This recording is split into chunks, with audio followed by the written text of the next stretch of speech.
Ayan o, balik na tayo dito sa Prince George. Galing tayo ng Las Vegas. Ayan, at ano na naman tayo, balik sa reality, no? Kaya enjoy na lang natin ang ating balik reality. Nasanay tayo doon na maglalakad-lakad dito eh. Malamig eh. So hindi tayo masyadong makapaglakad. Pero pumunta ako dito sa Walmart. Maglakad-lakad tayo. Bibili din ako ng pagkain ng pusa. Wala na eh. Kaya ayan, may mga rally ng ng conservatives. Ang dami doon sa Edmonton. Grabe, 15K ang tao. Dami, no? So mananalo si Poilievre. Hopefully yung mga Pilipinos, sabi si Pleb reporter yung pinapanood ko yun eh. Yun ang 70,000 ng Filipinos daw boboto conservatives. Yan. Lamig pa rin dito sa Canada. Masyadong cold. Bili rin tayo dito para sa insole. Para hindi parang may cushion yung ating heels. Ito yung natin. Subukan natin. Ano ba to? 1898. Yan. Stability support. Meron improve balance and stability. Women yun eh. Women. Ito, men. Daming klase. Mga Dr. Schultz, walk longer. All-purpose, sport and fitness. Subukan nga natin itong sport and fitness. Prevent pain. Tukuha tayo dito na. Saan na yan? Para sa control hair. Saan na yan? Ito ba yan? Control hair balls. Ayan. Control hair balls. Ayan eh. Advanced nutrition for all cats. Ito pa isa. Yung control hair balls. Kunin natin. Ayan, dito tayo sa palis na tayo. How long did the cat own you? Sabi nung kasi ang tingin ng cat, sila yung above the human eh. Sila yung siniservan eh. You know? Pag may cat ka,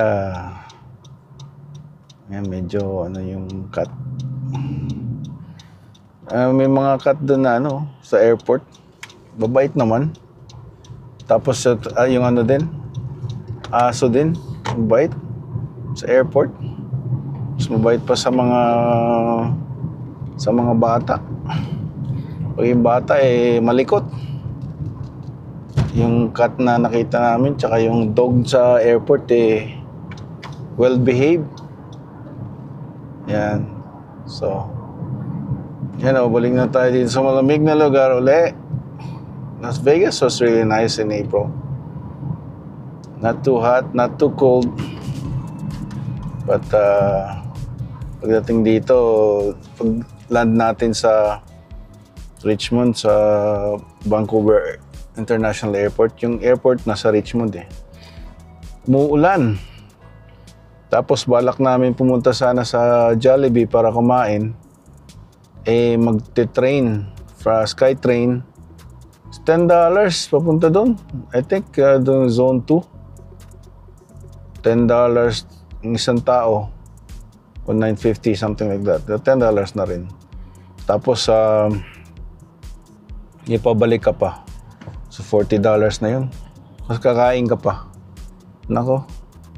Tapos yung pagod mo pa, yung time mo pa. Ang ginawa na lang namin doon na kami sa airport sa Tim Hortons.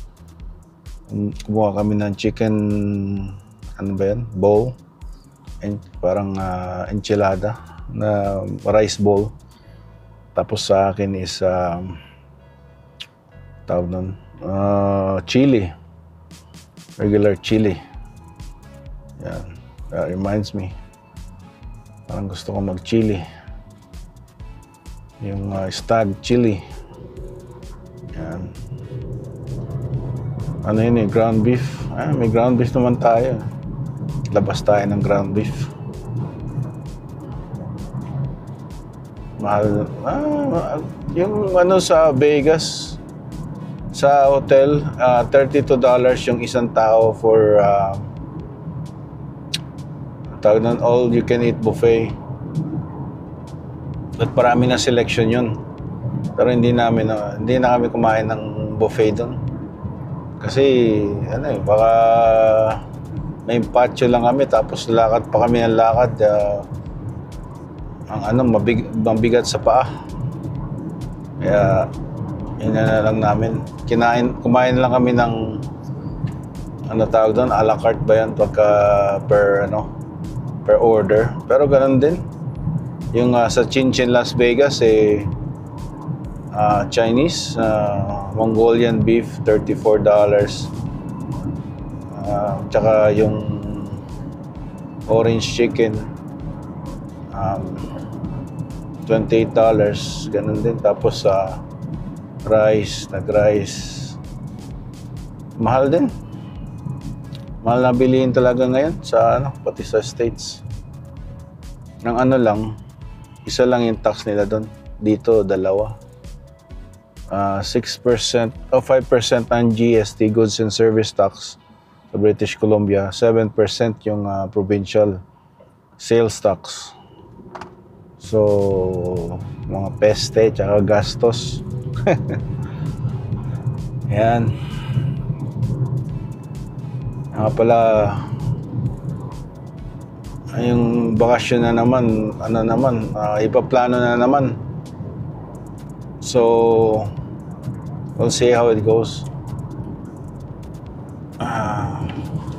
Tuloy-tuloy pa rin yung vlog natin para siyempre may konting kita kahit malit lang naman. Hindi naman masyado kumikita na pwede nang umalis sa trabaho. Parang hobby mo lang ba? Hobby, kailangan mo dito yan sa Canada. Ayan. Para hindi ka ma-bored. Tentok.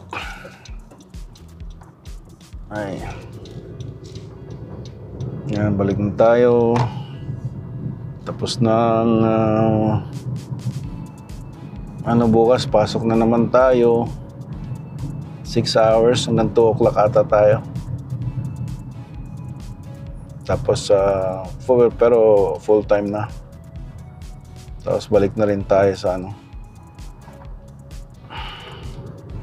na full time.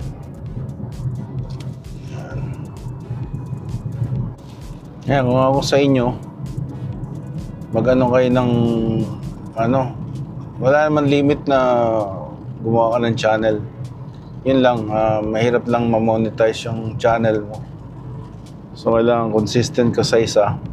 Tapos once na monetize na yung channel na yun, iyan mo na next channel. Kunwari meron kang for family vlog lang. Yan, tapos yung isa for your own, what do you think about political views, maybe if you want sports, kung ano yung niche mo, you can niche it down.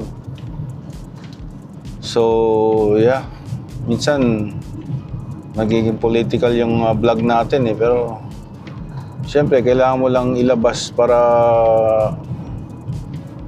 alam mo rin kung may reaction ng mga tao at saka ma-share mo rin yung thoughts mo. Yan, it's a basic human rights Panoorin ko nga yung ano yung bagong sa Congress sa Philippines. Yung mga vlogger inaano nila no.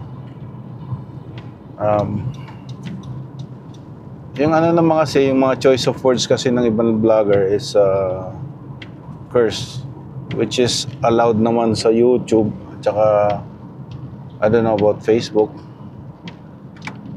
Allowed the first basta walang curse sa first 30 seconds I think. Yan, kung puro curse na sa buong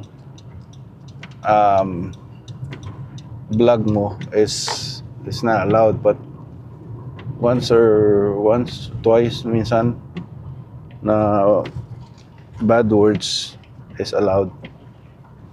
Kailangan pala natin bumili ng wiper, sira na yung wiper. So, yun na muna. Okay?